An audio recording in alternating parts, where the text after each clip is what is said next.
Hello class 10th। आज हम लोग करने वाले हैं एसएसटी का चैप्टर नंबर 4 जो कि है एग्रीकल्चर। उसको हम लोग पूरा 10 मिनट में कवर करेंगे, सारे कॉन्सेप्ट डिटेल्ड वे में समझेंगे। सो इस वीडियो को स्टार्टिंग टू एंड तक देखना।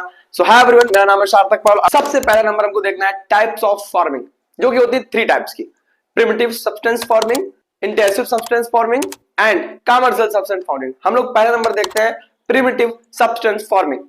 इसमें फार्मर अपनी फैमिली कंजम्पशन के लिए खेती करता है। जमीन बहुत छोटी होती है, नेचुरल फैक्टर्स पर डिपेंड करता है। नॉर्थ इंडिया ईस्ट में इसे जूमिंग भी कहते हैं। फॉरेस्ट एरिया में इसे जलाकर कुछ सालों तक खेती की गई, फिर लैंड चेंज कर देते हैं। ये फार्मिंग सर्वाइवल के लिए होती है, प्रॉफिट के लिए नहीं। कहने का मतलब ये है कि ये फार्मिंग अपनी फैमिली और अपने को मतलब खाने पीने के लिए की जाती है, नॉट ये बिजनेस के लिए नहीं होता है कि हमें उसको बेचना है, इस तरीके से नहीं की जाती है। इंटेंसिव सब्सटेंस फार्मिंग, पॉपुलेशन ज्यादा होने के कारण लैंड्स छोटी हो गई, इसलिए हमें कम लैंड्स में ज्यादा प्रोडक्शन निकालना जरूरी हो गया। उसके लिए हम लोगों ने फर्टिलाइजर्स डालना स्टार्ट कर दिया, इरिगेशन यूज होने लगी, केमिकल्स डालने लगे, ताकि हमें जितनी भी लैंड्स है उसमें ज्यादा से ज्यादा हमें फसल मिल सके। मेनली ये चीज इंडिया और चाइना जैसे पॉपुलेटेड कंट्रीज में होती है, क्योंकि वहां की जमीन कम है बट लोग ज्यादा है, पॉपुलेशन ज्यादा है, जमीन कम, इसलिए प्रोडक्शन निकालना हमारा मैक्सिमम गोल बन चुका है, ताकि हमें कम से कम खेती में ज्यादा से ज्यादा फसल निकल सके और उसमें हम प्रॉफिट निकाल सके। Number 3 commercial farming. इसमें मार्केट के लिए प्रोडक्शन होता है, बड़े पैमाने पर खेती की जाती है और इसमें मशीन्स का यूज होता है। जैसे कि अगर काटने फसल को कट करना है तो हार्वेस्टर का यूज होता है, बोना है तो ट्रैक्टर वगैरह से बुआई होती है, नहीं सोइंग की बात कर रहा हूं मैं। मॉडर्न टेक्नोलॉजी यूज होती है। एग्जाम्पल प्लांटेशन फार्मिंग, टी की फार्मिंग असम में की जाती है। बात करें कॉफी तुम्हारा कर्नाटका में होता है। एंड बात करें अगर हम लोग रबर की, तो वो केरलम में होता है। मैंने केरलम क्यों बोला, क्योंकि केरला का नाम चेंज हो चुका है, जो कि हो चुका है केरलम।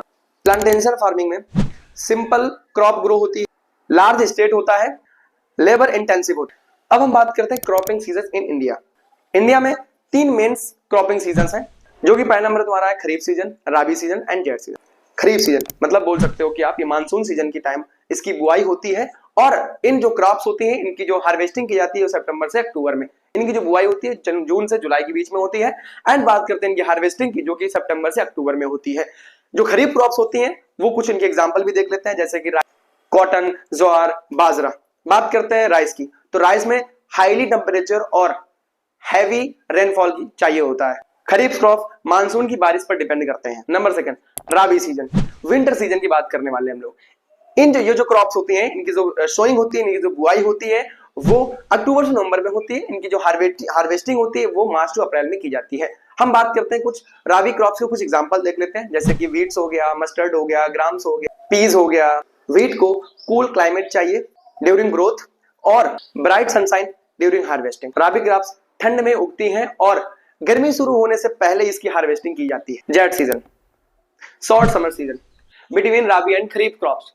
हम बात कर देते हैं इसके कुछ क्रॉप्स की, जैसे कि watermelon, cucumber, musk melon, vegetables. ये सारी क्रॉप्स इरिगेशन पर डिपेंड करती हैं। अब हम लोग बात करते हैं मेजर क्रॉप्स ऑफ इंडिया, जो कि हमारे इंडिया के कुछ मेजर क्रॉप्स हैं जो कि हम लोग बहुत ज्यादा यूज करते हैं। Number 1 food grains. Food grains में हम लोग बात करने वाले हैं राइस के बारे में। राइस को उगाने के लिए हमें टेम्परेचर 25 डिग्री चाहिए होता है, और बात करें रेनफॉल तो 80 सेंटीमीटर से अबव चाहिए होता है रेनफॉल उसके लिए। राइस सबसे ज्यादा कुछ इन स्टेट्स में होता है, जैसे कि हो गया तुम्हारा उत्तर प्रदेश, आंध्र प्रदेश, वेस्ट बंगाल और पंजाब। राइस को हम लोग स्टेपल फूड ऑफ इंडिया भी कहते हैं। अब हम लोग बात करते हैं व्हीट।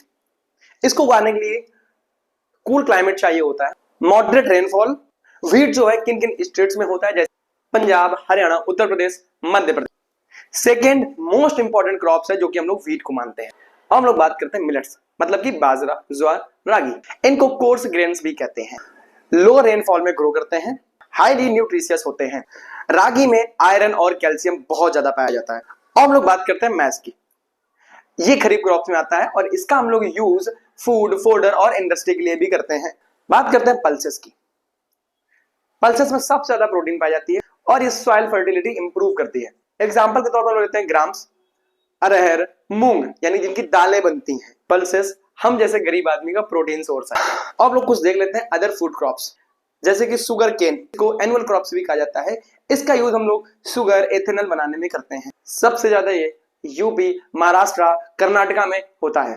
हम लोग बात करने वाले हैं ऑयल सीड्स। ऑयल सीड्स तुम समझ गए होगे कि मैं किसकी बात कर रहा हूँ, ऑयल, ऑयल जैसे ऑयल बनता है उनकी बात कर रहा हूँ। ऑयल मतलब किस किस से बनता है, मस्टर्ड से बनता है और सोयाबीन से भी बनता है, और भी बहुत सारी चीजें। ऑयल का यूज हम लोग खाना बनाने में भी करते हैं, और ऑयल का यूज साबुन यानी सोप्स और कॉस्मेटिक्स का जो तुम्हारा प्रोडक्ट होता है उसमें भी यूज किया जाता है। हम लोग बात करते हैं horticulture crops. India is second largest producer of fruits and vegetables, mango, apples, bananas, orange. It is, अब बारी आती है नॉन फूड क्रॉप्स की, जो कि हम लोग खाने के लिए यूज नहीं करते हैं। इसे इक्वेटोरियल क्रॉप भी कहते हैं, और इसको उगाने के लिए हाईली टेम्परेचर और हैवी रेनफॉल की आवश्यकता होती है। मेनली ये इंडस्ट्री के लिए यूज होता है, और इसका जो मेजर प्रोड्यूसर है उसको हम लोग केरलम, केरलम मतलब समझ रहे केरला, क्योंकि केरला का नाम चेंज हो चुका है, वो हो चुका है केरलम। फिर हम लोग बात करते हैं कॉटन की। इसे इंडिया का ओरिजिनल होम भी कहते हैं, इसे टेक्सटाइल इंडस्ट्री का बेस भी माना जाता है, और इसे उगाने के लिए वार्म क्लाइमेट और मॉडरेट रेनफॉल की आवश्यकता होती है। फिर हम लोग बात करते हैं जूट, इसे गोल्डन फाइबर भी कहा जाता है। इसे उगाने के लिए high rainfall plus water required for West Bengal इसका मेजर प्रोड्यूसर है। इसका यूज हम लोग बैग, रोप्स और कारपेट बनाने में करते हैं। और हम लोग बात करते हैं टेक्नोलॉजी एंड इंस्टीट्यूशनल रिफॉर्म्स की, जिसमें कि पहला नंबर हमको समझना लैंड रिफॉर्म। इंडिपेंडेंस के बाद जमींदारी सिस्टम अबॉलिश किया गया, और जो लैंड किसानों की थी वो किसानों को दी गई, क्योंकि पहले ये था ना, आजादी के पहले था जितनी भी जैसे किसानों की जमीन रहती थी वो जमींदार जो होते थे, वहां के जो मेन जमींदार होते थे उनके पास रहती थी, और जो काम करते थे वो सारे के सारे किसान काम किया करते थे, और उनको जो भोजन वो जमींदार सिर्फ खाने के लिए दे देता था। इतना सिस्टम होता था। लेकिन जब आजादी हुई, आजादी के बाद में जो एबॉलिशन हुआ, मतलब उसमें किया गया जो किसानों की खेती थी जमींदार से लेकर वो तुम्हें सारी की सारी किसानों को दे दी गई। सेकेंड नंबर इसमें जो हमें समझना है वो समझना है ग्रीन रेवोल्यूशन। 1960-70 में स्टार्ट किया गया। इसका जो मेन फोकस था वो था HYVC, chemical fertilisers, irrigation, multiple crops. इसकी सबसे ज्यादा सक्सेस पंजाब, हरियाणा, वेस्टर्न उत्तर प्रदेश में मिली। ग्रीन रेवोल्यूशन ने इंडिया को फूड शॉर्टेज से फूड सरप्लस कंट्री बना दिया। और हम लोग बात करते हैं कंप्रिहेंसिव लैंड डेवलपमेंट प्रोग्राम्स। इसको 1980 में स्टार्ट किया गया। इसमें farmer loans, crop insurance, KCC, किसान क्रेडिट कार्ड एंड MSP लागू किया गया। अब हम लोग बात करते हैं भूदान ग्रामदान मूवमेंट। इसके जो लीडर थे वो थे विनोबा भावे। इसमें जो लैंड लॉर्ड थे, यानी जिसके पास ज्यादा खेती थी और जिनके पास खेती नहीं थी, उनको वो लोग डोनेट करते थे। भूदान का मतलब होता है लैंड डोनेशन, और ग्रामदान का मतलब होता है एंटायर विलेज डोनेशन। इसको ब्लडलेस रेवोल्यूशन भी कहा जाता है। सो ये था हमारा चैप्टर एग्रीकल्चर, जिसको हम लोगों ने पूरा कंप्लीट कर लिया है। और अगर कुछ भी छूट गया हो, कोई टॉपिक छूट गया हो, तो प्लीज मुझे बता देना। कैसा लगा कमेंट में जरूर बताना, और किस चैप्टर का तुम्हें चाहिए नेक्स्ट वीडियो वो भी बता देना। एग्रीकल्चर सिर्फ एक चैप्टर नहीं, इंडिया की बैकबोन है, तो इस चैप्टर को बहुत अच्छे समझना है। इस वीडियो को पूरा देखना, हालांकि तुमने देखा होगा, तुम ये मेरे सुन रहे होगे, और कमेंट करना ये वीडियो तुम्हें कैसा लगा।